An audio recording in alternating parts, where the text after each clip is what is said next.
Here of Restaurant Strong, and today we are going to look at the 5 ways restaurant leaders are building their next generation of enduring restaurants. So, what is the purpose of this particular weekly business show? It's really to show you what our leaders in the restaurant industry are doing today, what actions they're taking today to ensure that they have the best probability of resilience and greater levels of income in the years to come. Okay. And so we're going to look at a series of articles that are all from the month of May, 2022, to show you just how current all these activities are in building what I am calling an enduring restaurant. Let me show you what an enduring restaurant business looks like in my mind so that we're talking apples to apples. Many of you will have read the book Restaurant Strong that I wrote last year, and I'm going to quote here so that it is really crystal clear for you. All of your worries today and tomorrow are subsets of your growth rate challenge. So, all of your worries today and tomorrow are subsets of your growth rate challenge. Without a continuing higher than market rate of growth, you will always be comparatively under resourced. So, what does this mean exactly? Well, what it means is that uh, those restaurants that continually beat out the market in their percentage rate of growth, so if the market's growing at 3%, they're growing at 5%, for example, are always building greater resources to hire people of talent, to reinvest, to pay shareholders more money, to create greater reserves for the future, et cetera, et cetera. And all of those that are performing at market or below market are comparatively under resourced on a continuing basis, and they are losing resilience. They're becoming less enduring while the first group is becoming more enduring, right? And so an enduring restaurant is a restaurant that is always outperforming the market year after year after year. And you can look at your market in a number of different ways, but I would literally look at the restaurants around you that are in your format and in your neighborhoods. And if you have any sense that you are doing about as well as they are or not as well as they are, you are not building an enduring restaurant. And if you have a sense that your traffic is growing more than theirs are year after year after year, then likely your income is doing the same thing because your revenue growth rate is higher than theirs year after year after year. Okay. So that is the goal. Now, we're going to look at 5 ways to that our leaders are acting on today to build an enduring restaurant, a restaurant that outperforms over time so that it is more resilient and has more resources for to keep building and growing. Okay, so number one is the future of tech is touch. The future of tech is touch. If you look at this article on the left, it says Wing Zone is the latest chain to bet big on miso robotics. So it's not the first chain, it's the latest, meaning other chains have already come before Wing Zone in betting big on miso robotics, which is a company, right? And this article is emblematic of the fact that uh, the leading restaurant groups in the world are always investing forward in new technologies, even before the technologies are ready to fully implement in their businesses. Okay, and why do you invest in technology, regardless of the business you're in? Well, generally, you invest in it to become more efficient, right? And in being more efficient, you need less labor, right? You can do more with less. Okay, and our restaurant leaders are trying to become more enduring by investing in technology that reduces the labor they need, but at the same time, they are trying to ensure that when they invest in technology, because we are a very human business, that technology is helping them to increase human touch, those contact points between live humans who work in the restaurant and live humans who are customers of the restaurant. Okay. And so if you look at QR codes as a technology in which a lot of restaurants are investing these days, those that are leading in our industry are making sure that as they're creating greater efficiencies, because QR codes allow people to order on their own, to increase their order during their meal on their own, to pay on their own, that freed up time is being used by the restaurant to ensure that more front of the house staff is passing more often to each table to check on how things are going and make sure everything is going right. Okay. And so it's this combination of investing in tech to reduce labor, which those restaurants have been able to do, but at the same time to increase that human contact because the efficiency frees up time as well. Okay. It's the balance that counts.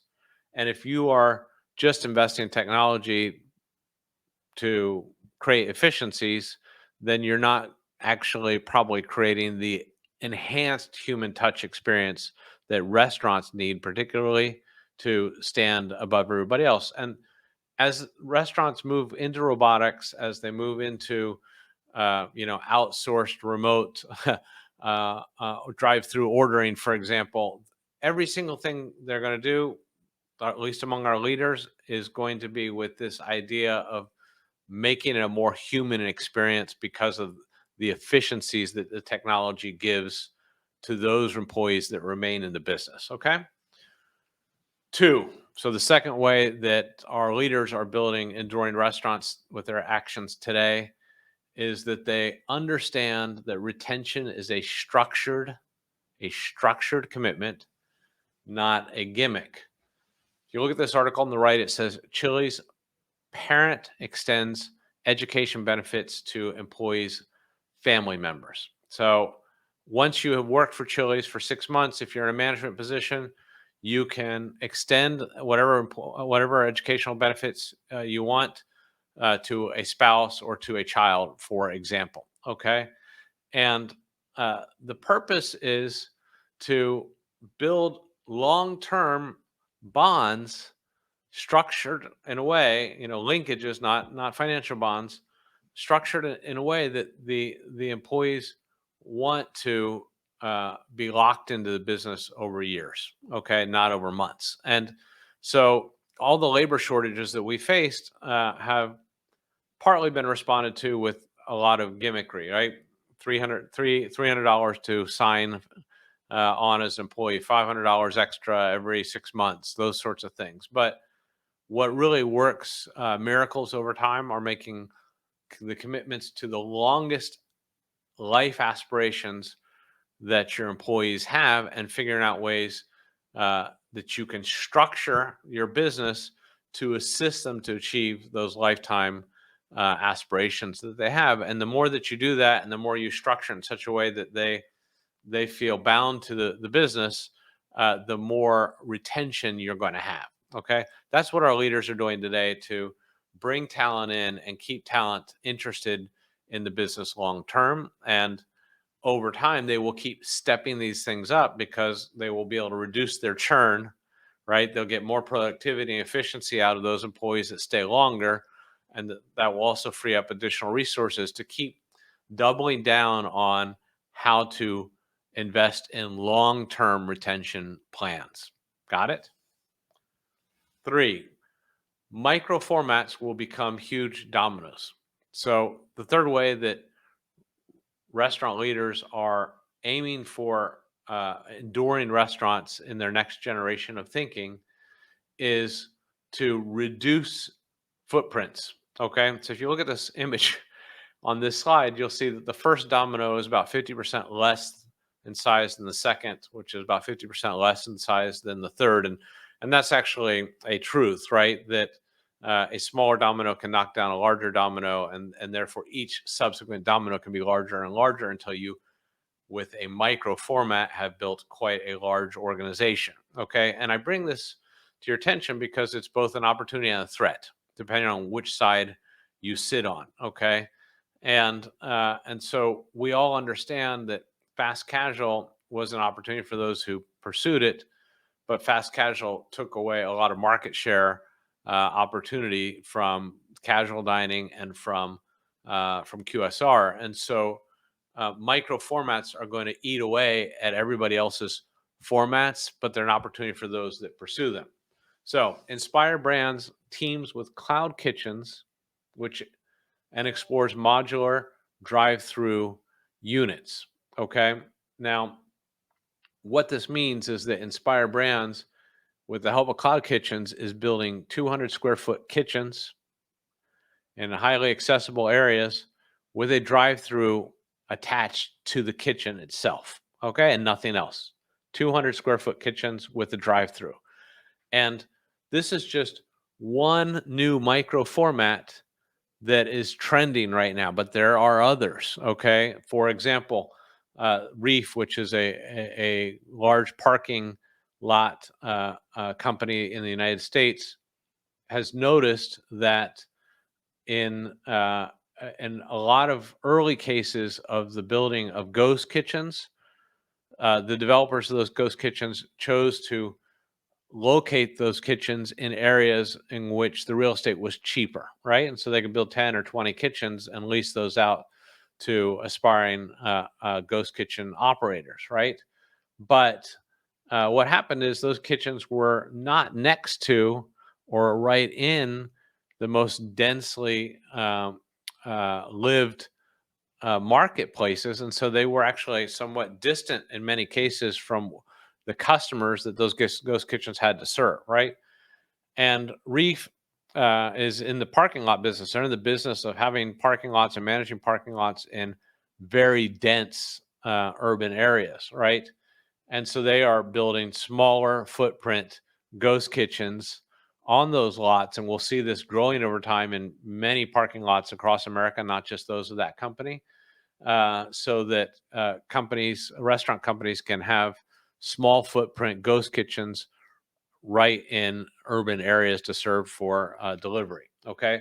So you need to be researching every single new format that is being innovated because these are both opportunities for your business and threats. One more that I'll add here is the pizza business has been really in a boom through COVID and coming out of COVID, and yet there are now vending machine companies that have built vending machines that act as ovens and that will lay out the ingredients on pizza and will build pizzas for people right in a vending machine that are of quite high quality, and they're able to get into, now you're talking about 10 square feet or less of footprint, right? They're able to get into schools and outside of libraries and in buildings, and so they're able to grab customers before they even leave their venues to go out to a restaurant altogether,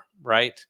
And they're able to serve people who just want to go downstairs and grab a pizza and go up rather than ordering from Uber Eats or another delivery service and waiting for somebody to come and having to pay an extra tip and so forth and so on. And so there are threats and opportunities everywhere, but if you're not on top of these new formats, you are at risk of not building an enduring restaurant. Okay. Number 4, our leaders are building tribe to build income. So it's better I just show this to you. Okay. Starbucks to convert travel for employees seeking abortion and gender affirming care. That is that's startling. Anybody who's not a progressive liberal, if you're a conservative, you might see this and feel offended by it and feel you don't want to support Starbucks. So why the heck would Starbucks do this? At the same time, on the other side of the values continuum, you've had Chick-fil-A for years in the United States promoting that Christian values are good business values and can be reflected in how they serve and care for customers, right? And that has alienated many progressives in the United States. And so, what do Starbucks and Chick-fil-A have in common? Well, they have in common that they understand that conviction builds visibility, builds a loyal tribe of customers, and builds profitability. And so customers for those businesses are much more sticky than customers for many other types of restaurants. Okay. And a lot of it has to do with the values that they have brought into the marketplace as businesses, because those folks that appreciate those values are spending more with them as a result. Okay, so you get to choose whether or not you're going to remain neutral in the world, or you're going to recognize that the world is increasingly polarized among different sets of beliefs, and whether or not you need to take sides to build tribe and to build profitability. That's really a call that a restaurant business has to take, because it's a very touchy feely, risky one. But ultimately, those that do it successfully take a lot of market share that those who stay on the value sideline, and threaten those that stay on the values sideline as a result. Okay. And finally, number five, are our restaurant leaders, to build enduring restaurant businesses, are swallowing their competitors' swords. Okay, so you need to swallow your competitor's sword. What the heck does that mean? Um, Survey: 65% of consumers prefer local restaurants over chains. Why is that important? Well, I want to talk about chains for a moment. Chains understand that uh, independent restaurants are preferred by more people than chain restaurants are. Okay. And so they have swallowed the swords of independent restaurants increasingly by having certain local design details in their restaurants in different regions, by supporting different local community efforts, right? By trying to decrease churn of labor as much as possible, so they have retained long-term employees who give the restaurant a sense of being local, because those employees will remember their customers, right?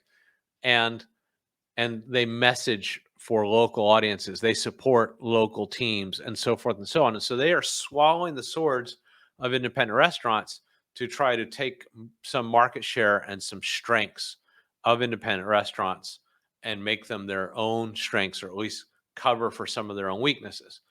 And the problem is that independent restaurants, and by that I mean restaurant groups, independent single restaurants, small restaurant chains that operate in a single region, um, are all losing huge opportunities by not swallowing the swords of the big guys, by not swallowing the swords of the world's most renowned brands, even the most renowned independent brands, because they have learned a lot of lessons about how to build for momentum, how to broaden out their reputation geographically, how to really convert new customers into loyal customers at high rates, how to really attract many new customers at volume, right? And so forth and so on. And unfortunately, most independent restaurants and local chains and local groups don't even have visibility on those sorts of practices at all, right? But those are the practices that have built the most enduring restaurant businesses as I've defined them herein. Okay. And so, one reason I'm doing this weekly business show is to help folks to see what those practices are. One reason I wrote the book Restaurant Strong is to go in depth on what those practices are. And I want you to understand that I'm going to come with a lot of conviction as to those practices over time in this show, and I'm going to show you how they are showing up in actions from leaders in the industry around the world, so that you are able to have your own convictions about the best approaches to swallowing the swords of your chain competitors, so that you can push down your weaknesses and develop even more strengths to have a more enduring business over time. Okay. Now, that is our weekly business show for today. If you have liked this show, I really hope you will subscribe and like to it. The more people that subscribe and like, the more I will understand I'm on the right track to helping people. And apart from that, I look forward to seeing you again next week. If you want to learn more about me or about the book Restaurant Strong, there are links below. Peter LeSar, signing out.